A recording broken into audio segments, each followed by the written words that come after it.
1 KG 500 কাঁচা আম ধুয়ে পরিষ্কার করে এভাবেই কেটে নিলাম আর লবণ জলে আমটা ধুয়ে নেব। আর নমস্কার বন্ধুরা, অমিতাজ কিচেন থেকে সবাইকে স্বাগত জানাই। আমি আরও একবার লবণ জল দিয়ে আমটা ধুয়ে নেব।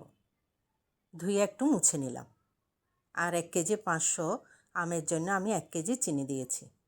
আর জল দিয়ে চিনিটা ফুটিয়ে নেব। চিনিটা ফুটানো হয়ে গেছে, আমটা দিয়ে দিলাম। আর আমটা আমি 3 মিনিট একটু জাল করে নেব। আর আমটা সিদ্ধ হয়ে গেছে।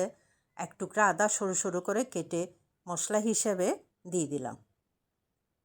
আর একটু নেড়েচেড়ে এখন দিয়ে দিলাম শুকনো মরিচ। শুকনো মরিচটা আমি সরু সরু করে এভাবে কেটে নিয়েছি। শুকনো মরিচের বিচিটা দেবেন না। আর মরিচের গুঁড়ো দিয়ে দিলাম আধা চামচ। একটু ভাপে রাখলাম। দিয়ে দিলাম লবণ পরিমাণ মতো।